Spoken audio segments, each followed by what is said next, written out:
আজকে আমার ভিডিও জবা গাছ নিয়ে। বন্ধুরা, আপনাদের গাছের গ্রোথ কি একেবারেই থেমে গেছে, কিংবা গাছের গ্রোথ খুব সুন্দর আছে অথচ সেই গাছে কোনো রকম কুড়ির দেখা মিলছে না, কিংবা গাছের পাতাগুলো হলুদ হয়ে ঝরে পড়ে যাচ্ছে, কিংবা নার্সারি থেকে বেশ কয়েক মাস আগে ছোট্ট চারা গাছ কিনে এনেছেন, যেরকম চারা গাছ কিনে এনেছেন ঠিক সেই রকমই আছে, কোনো রকম বাড়বাড়ন্ত নেই। আবার এমনও হয় বেশ কিছু জবা গাছের গ্রোথ সুন্দর আছে, প্রচুর কুড়িও এসেছে, কিন্তু সেই কুড়িগুলো ফুলে পরিণত হওয়ার আগেই ঝরে পড়ে যাচ্ছে। জবা গাছের ছোট বড় পাতাগুলো কি ঠিক এইভাবেই কুঁকড়ে যাচ্ছে? জবা গাছে বিভিন্ন ধরনের পোকামাকড়ের উপদ্রব বেড়ে চলেছে, কিংবা জবা গাছে আপনারা বিভিন্ন রকমের সার প্রয়োগ করছেন, তবুও কিন্তু সেই গাছে না কুড়ির দেখা মিলছে না গাছের গ্রোথ সুন্দর হচ্ছে। যদি এই ধরনের সমস্যা হয়ে থাকে তাহলে আজকের ভিডিওটা অবশ্যই আপনাদের দেখতে হবে। আজকে আমি আমার এই ভিডিওতে এমন কিছু খাবারের কথা বলবো যে খাবারগুলো সম্পূর্ণ জৈব এবং ঘরোয়া। সেই খাবারগুলো যদি আপনারা প্রয়োগ করতে পারেন এবং বেশ কিছু টিপস যদি আপনারা এই সময় ফলো করতে পারেন, তাহলে আমি 100% গ্যারান্টি দিয়ে বলতে পারি জবা গাছের গ্রোথ সুন্দর হবে, গাছে কুড়ি ছড়া বন্ধ হবে, গাছের পাতা সবুজ চকচক করবে এবং বাড়িতেই কীটনাশক তৈরি করে জবা গাছে স্প্রে করতে পারবেন। তো কি সেই কীটনাশক যা আপনারা বাড়িতেই তৈরি করে দিতে পারবেন, তা জানতে গেলে অবশ্যই ভিডিওটির সাথে থাকতে হবে। নমস্কার বন্ধুরা, আমি সোনালী আর আপনারা দেখছেন সোনালিস গার্ডেন।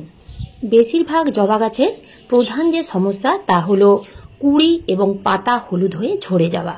জবা গাছের নিচের দিকের পাতাগুলো যদি হলুদ হয়ে ঝরে পড়ে যাচ্ছে তাহলে কিন্তু ভাববার কোনো প্রয়োজন নেই, কিন্তু যদি দেখেন জবা গাছের অধিকাংশ পাতায় মোটামুটি 50 থেকে 60% পাতা যদি হলুদ হয়ে ঝরে পড়ে যাচ্ছে এবং কুড়িগুলোও যদি ফুলে পরিণত হওয়ার আগে ঝরে পড়ে যাচ্ছে, তাহলে জানতে হবে জবা গাছের পাতা এবং কুড়ি হলুদ হয়ে ঝরে যাওয়ার পেছনে কি কি কারণ আছে। তো এই কুড়ি বা পাতা হলুদ হয়ে ঝরে যাওয়ার পেছনে 3টি কারণ আছে। প্রথম কারণ হচ্ছে ওয়েদারের তারতম্য। তো এখন তো জুন মাসে হঠাৎ করে বৃষ্টি হচ্ছে, আবার কখনো প্রচন্ড গরম। তো এই ঠান্ডা এবং গরমের তারতম্যের ফলে কিন্তু জবা গাছের পাতা এবং কুড়িগুলো হলুদ হয়ে ঝরে পড়ে যাচ্ছে।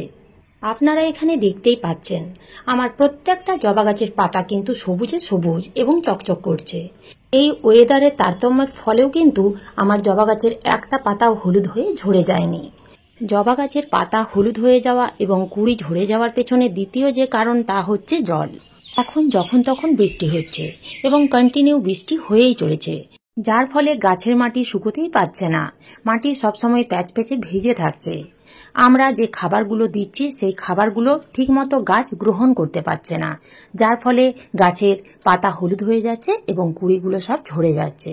তৃতীয় যে কারণ তা হচ্ছে জবা গাছের জাপ পোকা এবং মিলিবাগ, অর্থাৎ পোকামাকড়ের উপদ্রব। জবা গাছে পোকামাকড়ের উপদ্রব হলে সেই গাছের পাতা হলুদ হয়ে যাবে এবং কুড়ি ঝরে যাবে, কেননা এই জাপ পোকা মিলিবাগ এরা কিন্তু গাছের পাতার নিচে এবং উপরে অবস্থান করে, যার ফলে গাছের পাতার এবং কুড়ির রস শুষে খায়। এই কারণেই গাছের পাতা হলুদ হয়ে যায় এবং কুড়ি ঝরে পড়ে। কারণগুলো তো জানা গেল, কিন্তু এর সমাধান আপনারা কিভাবে করবেন? তো বৃষ্টি থেমে যাওয়ার পরে আপনারা টবগুলোকে এমন জায়গায় রাখুন যেখানে পর্যাপ্ত পরিমাণে রোদ পায়। মাটি যখন কিছুটা শুকিয়ে যাবে তখন আপনারা টবের মাটির উপরে ভাগ হালকাভাবে এইভাবে একটু খুশে দেবেন। এতে টবের মাটি ঝুরঝুরে হবে এবং খুব তাড়াতাড়ি সেই ভিজে মাটি শুকিয়ে যাবে। বৃষ্টি না হওয়ার ফলে আমরা যদি গাছের মাটিতে জল না দিই এবং সেই মাটি যদি খটখটে শুকিয়ে যায়, আমরা যদি সেদিকে লক্ষ্য না রাখি, তাহলেও কিন্তু গাছের পাতা ঝরে যাবে। অর্থাৎ গাছের মাটি একেবারে শুকনোও রাখা যাবে না, একবারে প্যাচপ্যাচে গোলা রাখাও যাবে না, সেদিকে আপনাদের লক্ষ্য রাখতে হবে। এছাড়াও আপনাদের লক্ষ্য রাখতে হবে টবের ড্রেনেজ হোল ঠিক আছে কিনা। বিভিন্ন কারণে ড্রেনেজ হোল বন্ধ হয়ে যায়। তো যদি কোনো কারণে ড্রেনেজ হোল বন্ধ হয়ে যায় তাহলে কিন্তু অতিরিক্ত জল মাটিতেই বসে থাকবে, সেই জল ড্রেনেজ হোল দিয়ে বাইরে বেরোবে না। অতিরিক্ত জলের কারণে গাছের শিকড় পচতে শুরু করবে এবং ফাঙ্গাস লাগতে শুরু করবে। তো সেই ড্রেনেজ হোল যাতে বন্ধ না হয়ে যায় সেদিকে আপনাদের লক্ষ্য রাখতে হবে। এছাড়াও গাছের রুট বাউন্ড হয়ে গেলে, অর্থাৎ এই রকম পুরো শিকড়ে যদি টব ভরে যায় তাহলেও কিন্তু ড্রেনেজ হোল বন্ধ হয়ে যায়। সেক্ষেত্রে আপনাদের অন্য টবে সেই গাছ রিপোর্টিং করতে হবে। জবা গাছ এবং গাছের মাটি সর্বদা পরিষ্কার রাখতে হবে। যখনই দেখবেন ফুল ফোটা হয়ে গেছে, ফুল শুকিয়ে গেছে, কিংবা গাছের পাতাগুলো হলুদ হয়ে শুকিয়ে গেছে, তো সেগুলো কিন্তু গাছের মধ্যে রেখে দেবেন না। শুকনো পাতা, ফুল সবই তুলে ফেলে দিতে হবে। সেই শুকনো ফুল বা পাতা যদি দীর্ঘদিন পড়ে থাকে তাহলে সেখান থেকে ফাঙ্গাসের সৃষ্টি হয় এবং পোকামাকড়ের উপদ্রবও বাড়তে থাকে। আর পোকামাকড়ের উপদ্রবের ফলে কিন্তু গাছের পাতাগুলো কুঁকড়ে যায়। কিভাবে বাড়িতে কীটনাশক তৈরি করে গাছে স্প্রে করবেন তাও দেখাবো। তার আগে জেনে নিন যে সকল জবা গাছের গ্রোথ খুব সুন্দর আছে, গাছের পাতা সবুজ আছে, অথচ নিয়ম মেনে আপনারা কিন্তু যখন যে খাবার প্রয়োজন সেই খাবারই প্রয়োগ করছেন। তা সত্ত্বেও যদি জবা গাছে কুড়ি না আসে তাহলে আপনারা জবা গাছের মাথাগুলো এইভাবে পিঞ্চ করে দিন। এই সময় ভারী ডাল কাটাই ছাঁটাই করবেন না, তা না হলে কিন্তু সেই গাছে বা ডালে ফাঙ্গাস লেগে যাবে। শুধুমাত্র নখ দিয়ে বা কাঁচি দিয়ে এইভাবে মাথার ডগাগুলো একটু করে কেটে দিন। কিছুদিনের মধ্যেই দেখবেন প্রত্যেকটা জবা গাছে ডাল ভরে কুড়ি এসেছে। এখন জেনে নেওয়া যাক যে সকল জবা গাছের গ্রোথ একেবারেই থেমে গেছে, গাছে পাতা একেবারে হলুদ হয়ে ঝরে পড়ে যাচ্ছে, গাছে কোনো রকম কুড়ি আসছে না, সেই সকল জবা গাছের মাটিতে আপনারা এই সময় কি খাবার প্রয়োগ করবেন। আজকে আমি যে খাবার তৈরি করে দেখাবো সেই খাবার সম্পূর্ণ জৈব এবং ঘরোয়া। সামান্য কিছু উপাদান দিয়ে আপনারা সেই খাবার তৈরি করে নিতে পারবেন। তাহলে চলুন দেখে নেওয়া যাক কিভাবে সেই খাবার আপনারা তৈরি করবেন। এই রকম একটা প্লাস্টিকের পাত্রে 1 গ্লাসের মতো জল নিতে হবে। মোটামুটি 200 থেকে 250 ml নিলেই হবে। তার সাথে মিশিয়ে নিতে হবে 1 থেকে 1.5 চামচের মতো চা পাতা, চা পাতা। চা পাতার মধ্যে থাকে প্রচুর পরিমাণে নাইট্রোজেন। নাইট্রোজেন গাছকে বাড়তে সাহায্য করবে, গাছের পাতা সবুজ রাখবে। এরপরে আমরা যে উপাদান প্রয়োগ করব তা হলো পাকা কলার খোসা। 2টো পাকা কলার খোসা ছোট ছোট টুকরো করে কেটে নেবেন। আপনাদের কাছে যদি পাকা কলার খোসা না থাকে সেক্ষেত্রে আপনারা আলুর খোসা দেবেন, 2 থেকে 3টে দিলে যথেষ্ট। এই পাকা কলার খোসার মধ্যে থাকে প্রচুর পরিমাণের পটাশিয়াম, যা গাছে ফুল আনতে সাহায্য করে। এছাড়াও থাকে বিভিন্ন ধরনের পুষ্টিগুণ। এই 2টো উপাদান দেওয়ার পরে আর একটা যে উপাদান দিতে হবে তা হলো এই পেঁয়াজের খোসা।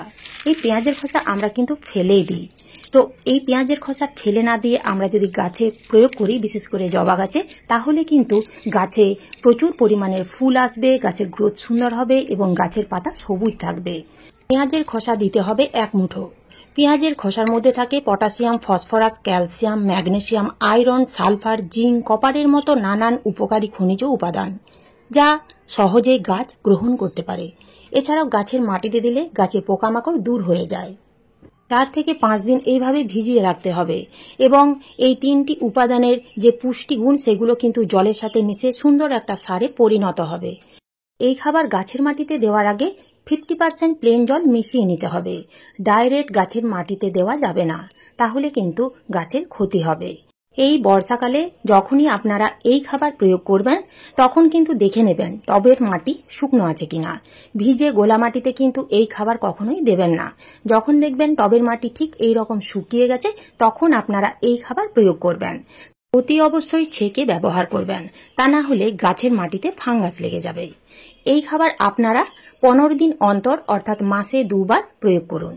কিছুদিনের মধ্যেই দেখবেন প্রত্যেকটা গাছের ডালে এই রকম কুড়িতে ভরে যাবে এবং প্রত্যেকটা ডালে প্রচুর পরিমাণে ফুল ফুটবে, গাছের পাতা সবুজ থাকবে। এখন জেনে নেওয়া যাক জবা গাছে মিলিবাগ, জাব পোকা বা বিভিন্ন ধরনের পোকামাকড় আক্রমণ করলে আপনারা কি কীটনাশক প্রয়োগ করবেন। যে কীটনাশক আপনারা কিন্তু বাড়িতেই তৈরি করে দিতে পারবেন।